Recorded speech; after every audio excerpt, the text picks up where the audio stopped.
This is an example problem of applying a curve from a highway design plan to some research results in a journal article. So we're asked to use the results from the paper Safety Effects of Horizontal Curve and Grade Combinations on Rural Two-Lane Highways by Bauer and Harwood in the Transportation Research Record 2013. Using this paper, estimate the number of fatal and injury crashes in the design year for the curve with a PVI of station 46 plus 68.42. So again, this is a real set of design plans, and we're going to look at a published journal article looking at that combination of horizontal curvature and a grade or vertical curvature, and apply those estimates and the results from the paper to this actual curve. The equation that we'll be applying, we're going to solve for the number of fatal and injury crashes per mile per year.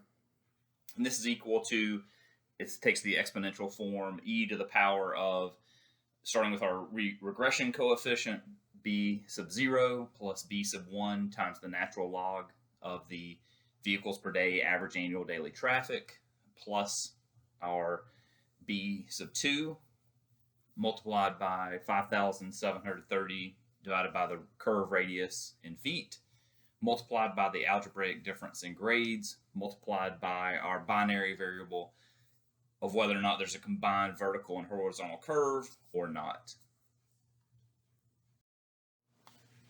So actually looking at our design plans now, so this is the curve that was mentioned in the problem. This has a PVI at station 46 plus 68.42. There's our vertical curve. So we're limited in our problem description to stay within this curve. We want to know how many crashes we would expect within this curve. This is a 600-foot long curve. We see this in the design plans here, and it has an entrance grade of 6% and exit grade of negative 3.5%.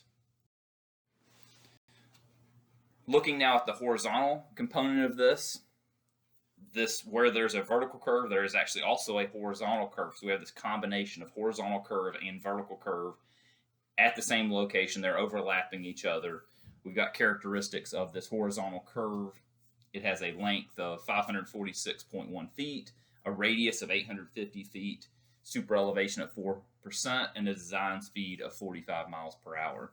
Also on the cover page, we can see some of the design data, and we'll need some of this information in our problem statement. The design year is 2030, and the expected ADT then is 6,800 vehicles per day. So we need to work through the process that the authors provided in the paper. We need to choose the appropriate model. And based on how they've described things in the paper, this is a type 1 crest curve. This is where there's a positive G1 and a negative G2. So it makes that classic crest style curve. Next, we need to use the correct regression coefficients for the type 1 crest curve and specific to fatal and injury crash prediction. So B sub 0 is negative 9.56. B sub 1 is 1.09. B sub 2 is 0.0088. We know from the cover page of our design plans that the ADT in the design year of 2030 is 6,800 vehicles per day. That the radius of the curve, the horizontal curve, is 850 feet. Our algebraic difference in grades is 6 minus negative 3.5, so 9.5 is our value for A. And we will use 1 for our indicator that it is a combined vertical and horizontal curve.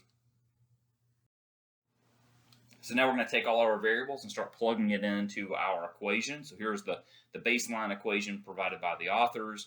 We're going to plug in each of the values that we were given and we just previously reviewed, our coefficients, and then the values from our specific curve. And we come up with a value when we solve this of 1.86 crashes per mile per year.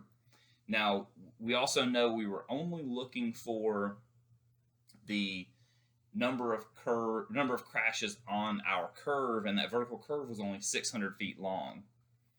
So we need to convert our feet to miles, and then we're going to multiply by the value we saw for 1.86 by the 600 feet, and we're going to come up with, for our particular vertical curve, we're going to expect 0.21 crashes in that design year 2030.